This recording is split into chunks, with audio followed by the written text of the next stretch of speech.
chose that. Y'all think y'all giving too much to, oh, it's the Pope that's ruling right here, down here. Everything that takes place, there was no kingdom that set up unless God allowed that kingdom to be set up. Did you not never read that? God, read Job.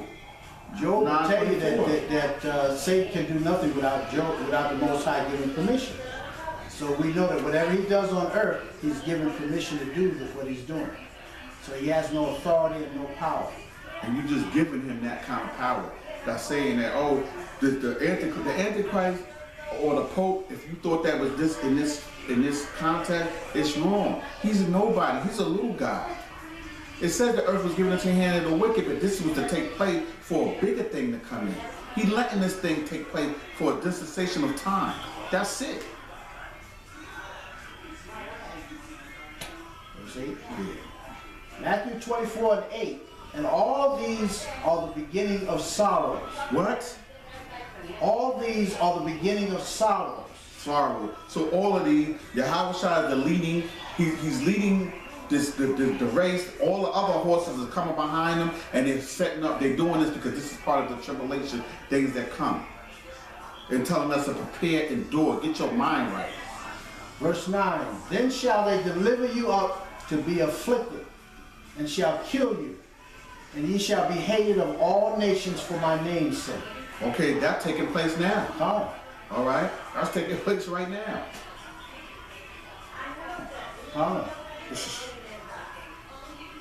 But the ones that follow Mahashah, wherever he go, they're going to be safe. They're going to be good. That's why faith comes in. This thing is about faith right now. Okay? It's about faith. It ain't keeping the laws to the best of your ability, but some laws that you may not be able to keep. Okay? Right now, you're only rehearsing a righteous act. You don't know all of it down or everything to the T right now. Different camps have different breakdowns. Different camps have different understanding. But it's the Lord spreading these camps apart. But you don't give credit to the Lord. You give credit. You're still on a carnal thinking of mind. That's why you think this is the Pope. And the Pope don't rule the world just alone. He rules over other men as well. So it's Antichrist. It's more than one man. And that's anybody that goes, even an Israelite born by the flesh. You know what I'm saying? He could be an Antichrist. Antichrist is anybody that's going against Yahweh, period. Even if it's our people. All right, we can go back to this Revelation. Let's see, get Revelations 19 and 11. Revelation 19 and 11. Did we read that? No, we read Revelation 6 and 2, right? Right. We read that. Revelation 19 and 11. Revelation 19 and 11. And I saw a heaven open, and behold, a white horse. And he that sat upon him was called Faithful and True. Who's sitting on the white horse? Christ is sitting on the white horse. That's what we just read in Revelation 6 and 2. Holding the bow and the crown. Bow in his hand with the crown. Pure white or pure white horse. Okay? So this is what we're talking about here. When you read 19 and 11, read it again. Okay. And I saw a heaven open, and behold, a white horse. And he that sat upon him was called Faithful and True. And in righteousness he does judge and make war. He makes what? He judge and make war. He makes war. So he's a man of war. We know that. He's a man of war. So he's coming back to judge and make war. Any more on that? Jump down to 15. I'm going to jump down to 15 real quick. Read 12 first. Read 12? Okay. His eye was a flame of fire, and on his head were many crowns. Okay, so his eyes is a flame of fire. You find that in Revelation chapter 1 and verse 14 and 15. You'll find it in Genesis 49. I think it's 49 and 12. Right. You'll find it in different places. But you know that that's talking about Christ. So you absolutely know that the white horse, the gentleman on the white horse, is our King, Christ. That's right. That's who's on the white horse. Now, why is white so important? Read Revelations 19 and 8. Well, read yours first. What is it, 15? Yeah, just 15. Read that first and then we go to 8. Okay, and out of his mouth is Revelation 19:15. Right. And out of his mouth goes a sharp sword, that with it he should smite the nations. Huh. Okay? and he shall rule them with a rod of iron. So this is actually starting to take place. It's actually taking place already because that sharp sword is the two-edged sword that's coming out of his mouth.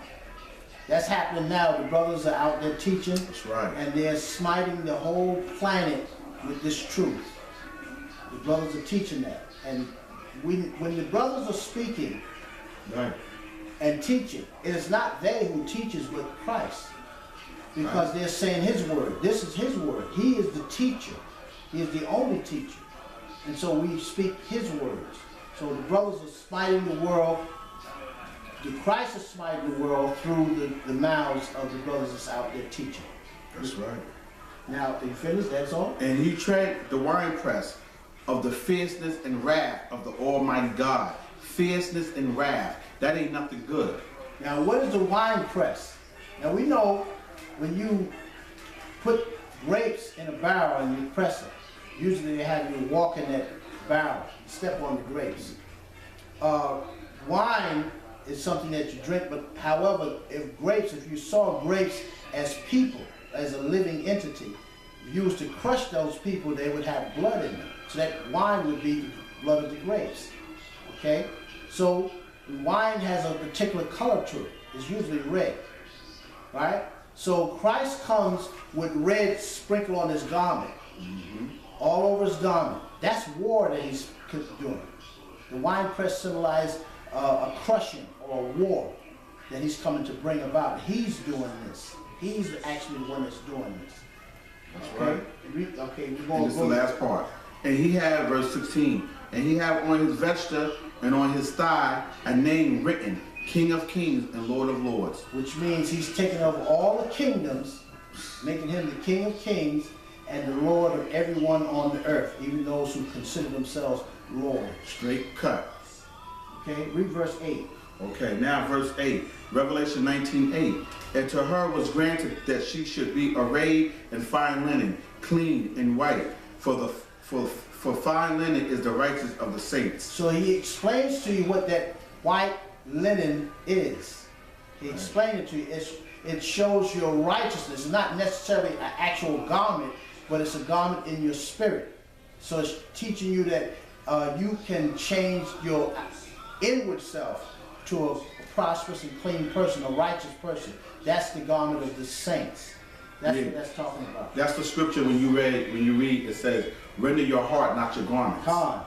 It's not about your outer appearance, it's about your spirit. Okay, so now we're going to go further in the affliction, the war that we said he's bringing. In Zechariah 6:1, let's start there first. 6:1. Can we wait for a little one? Just finish a little bit Come.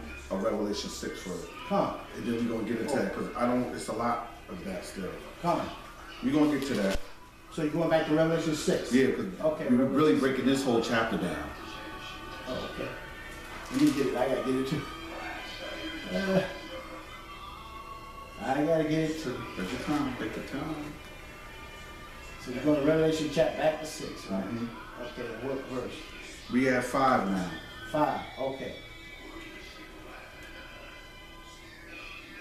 Okay, said Revelation chapter 6 and verse 5. And when he had opened the third seal, I heard the third beast say, come and see.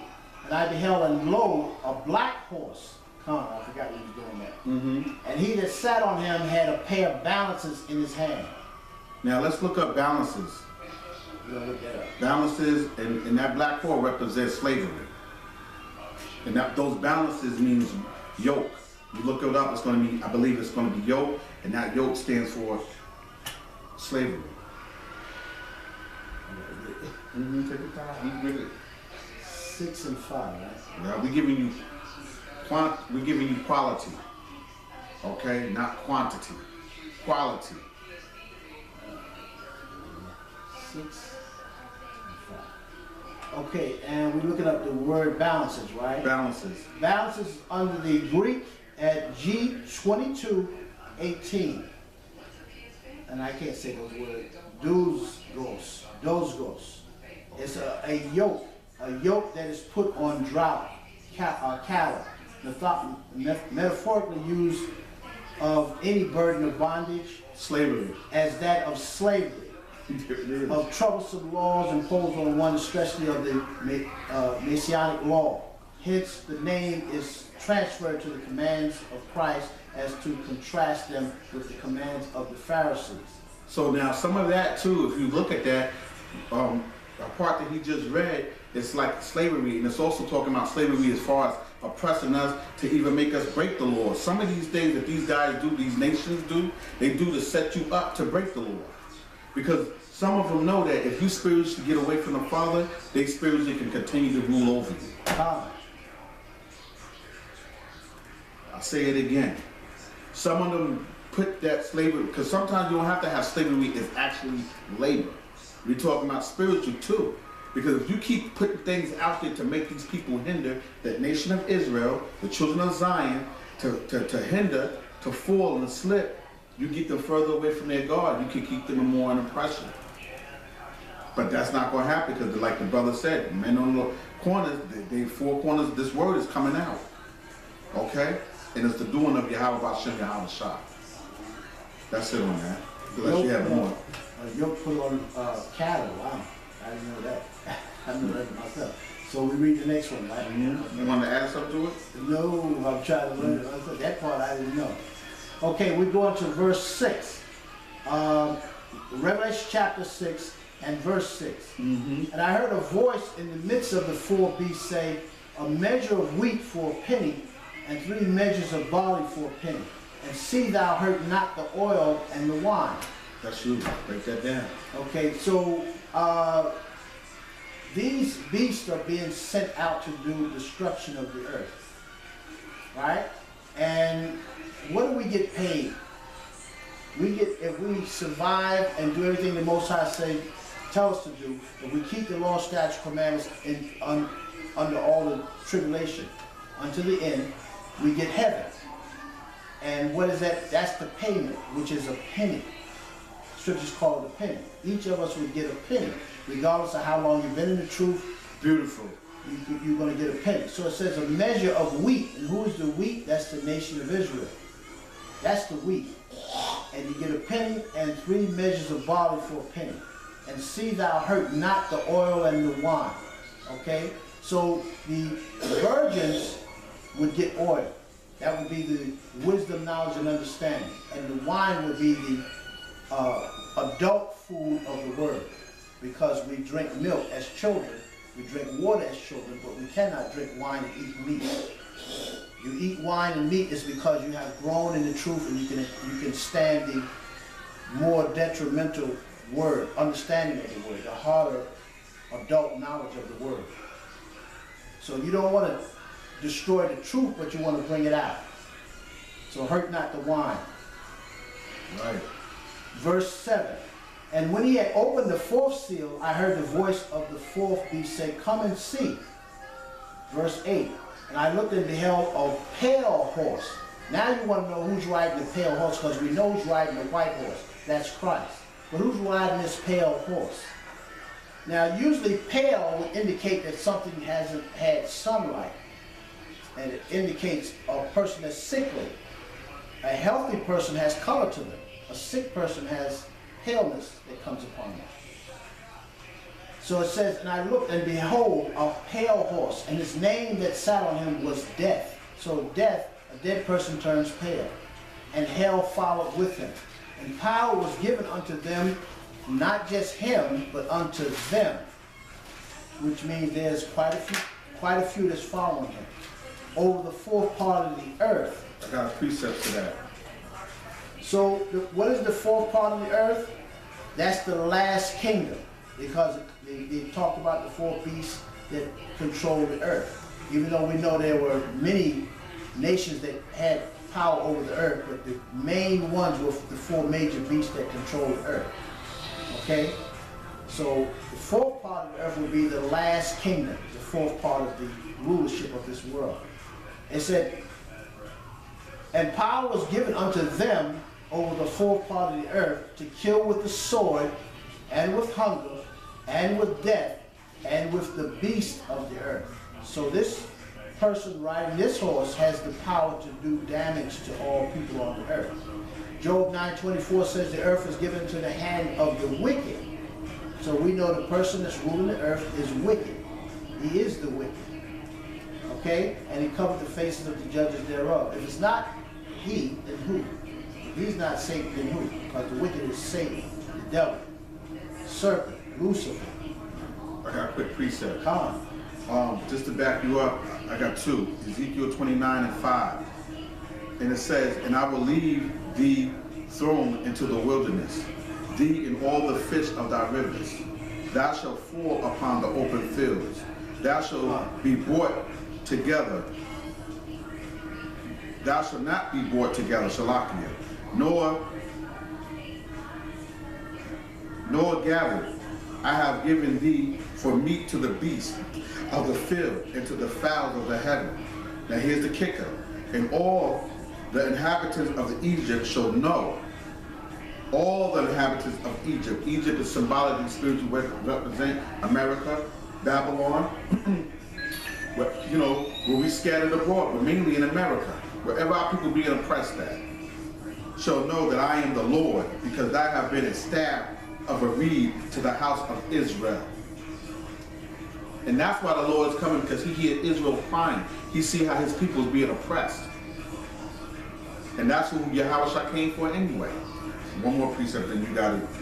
Matthew 24:9. I think you read that though, right? Earlier? Probably did, but read it anyway.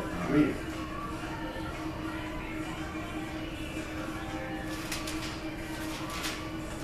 Matthew 24:9. Then shall they deliver you up to be afflicted, and shall kill you, and you shall be hated of all nations for my name's sake. That's the key word, for my name's sake. So Revelation chapter 6-19 is tribulation, who endures to the end. Yahushua said it in his word that you're going to be afflicted for my name's sake, for the ones who follow the Yahushua wherever he goes. Okay, keeping his commandments. This is part of that great tribulation. This is why Yahushua is on that first, leading that war, on that white horse, and then the rest of that's coming to them. These things supposed to take place. This is part of the tribulation. You got it. After 10, when you read it after 11, then you want to go to your scriptures that you had. We was on. We're on 9 now. Revelation 6 and 9. 6 and 9, that's what it was? Yeah, because I just did Ezekiel 29:5, and I did Matthew 24:9 and 2 precepts. Okay. So you have Revelation 6 and 9. Chapter 6, verse 9. 6 verse 9. Okay, we just got 8. Okay. Go ahead. And when he had opened the 5th seal, Revelation 6 and 9, when he had opened the 6th seal, I saw under the altar the souls of them that were slain for the word of the Most High, of God, and for the testimony which they held. What's the testimony? Scriptures, words. The law, statutes, commandments, the testimony of Christ. Mm-hmm. Verse 10, and they cried with a loud voice, saying, How long, O Lord, holy and true, dost thou not judge and avenge our blood on them that dwell on the earth? Didn't I say earlier that's what Yahushua came for, really? The cry of the saints? Okay? That's why he really came. That's why these tribulations and these great afflictions are supposed to take place, and these great famine and judgments in this whole chapter supposed to take place. He's leading that, so he could get all set, so he could be on top of all the kingdoms, and his kingdom of his Father could stand forever. That's why this is taking place. So that's why this is Yahushua on this white horse. Even though these other horses that's coming behind him is bringing destruction, but remember the great and terrible Yahushua. So read the verse 11, and then you go with the scriptures you're ready to bring out. Verse 11, and white robes were given unto every one of them, and it was said unto them that they should rest yet a little season until their fellow servants also, and their brethren that should be killed as they were, should be fulfilled. So, brother, Okay, so